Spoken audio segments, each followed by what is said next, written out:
बैतूल के ग्राम खेसी सावली गढ़ में खनिज कारोबारी के हृदयघात से हुए निधन पर अब जिला प्रशासन पर उंगलियां उठनी शुरू हो गई है। बता दें कि स्टोन क्रशर संचालक रमेश राठौर की मौत को लेकर आम आदमी पार्टी और मृतक के अधिवक्ता खुलकर जिला कलेक्टर और खनिज अधिकारी के विरुद्ध मोर्चा खोल बैठे हैं। मृतक रमेश राठौर के अधिवक्ता भरत सेन का अपने पक्षकार रमेश राठौर को लेकर बड़ा बयान आया है। खनिज एवं अन्य मामलों के जानकार विधिवेत्ता भरत सेन ने बताया कि रमेश राठौर की मौत का कारण क्या था तथा उसकी मौत के लिए कौन जिम्मेदार है। जिले के प्रतिष्ठित खनिज कारोबारी रमेश राठौर की हृदयाघात से मौत हो गई है। वे पूर्णतः स्वस्थ थे। पहले खनिज विभाग ने उनके विरुद्ध अवैध उत्खनन के झूठे मामले बनाए थे। मामले और उनकी लीज निरस्त कर दी थी।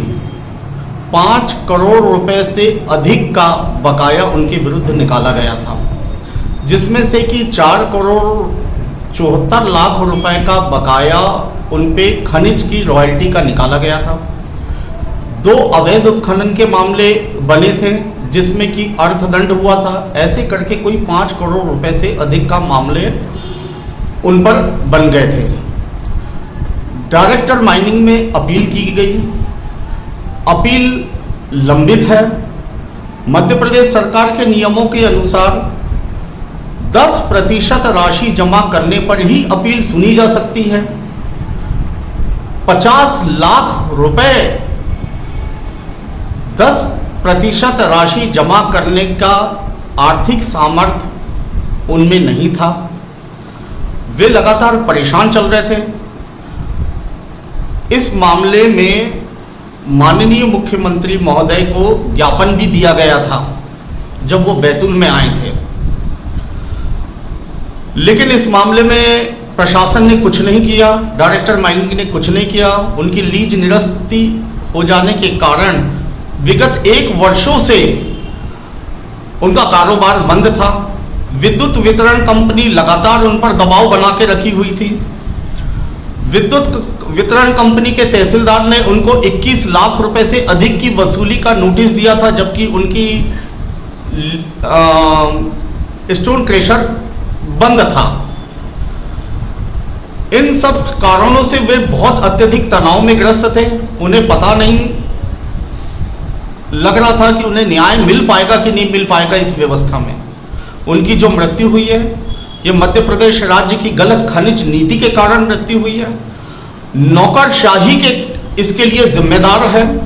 खनिज निरीक्षक जिम्मेदार है, खनिज अधिकारी जिम्मेदार है और गलत निर्णय करने वाले कलेक्टर बैतूल भी इसके लिए जिम्मेदार है।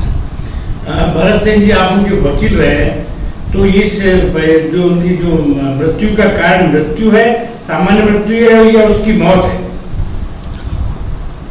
यह तो तनाव के चलते उनकी मौत हुई है। तनाव का कारण नौकरशाही है। आप ये मानते हैं कि जिनको निर्णय लेने का अधिकार नहीं था, उन लोगों ने गलत निर्णय लिया, जिसकी प्रताड़ना? उन्होंने गलत निर्णय लिया। उसके विरुद्ध अवैध उत्खनन के कोई साक्ष्य मौजूद नहीं थे, ना तो साक्ष्य की कोई वीडियोग्राफी थी, ऐसा कुछ भी नहीं था। खान और खनिज अधिनियम में विद्युत बिलों के आधार पर, विद्युत देयकों के आधार पर रॉयल्टी की गणना करने का अधिनियम में ही कोई विधान नहीं है। इसके बावजूद बैतूल कलेक्टर ने इस तरह की गणना को सही ठहरा दिया था। कलेक्टर के गलत निर्णय की वजह से भी उसकी मौत हो सकती। कलेक्टर के गलत निर्णय की वजह उसकी मौत का कारण है। नौकरशाही की प्रताड़ना का मामला पूर्व में भी इसी तरीके का है। बैतूल में सिद्धिविनायक कॉलोनी के कॉलोनाइजर सुनील झोड़ की भी हृदयाघात से मृत्यु हो गई थी।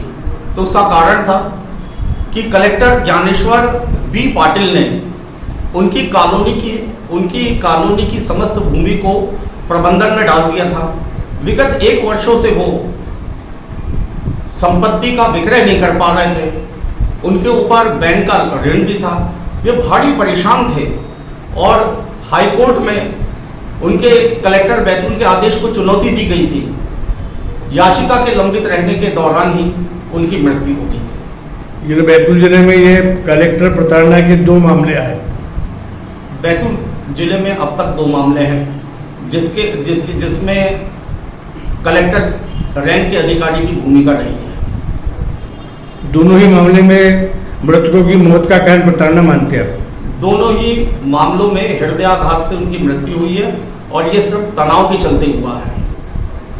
तनाव है या प्रताड़ना है? ये प्रताड़ना है, कानून की आड़ में प्रताड़ना है, न्याय के नाम पर प्रताड़ना है, कानून की शक्ति का दुरुपयोग है, मानव अधिकारों का हनन है। ये बैतूल से राजेश सावली की रिपोर्ट।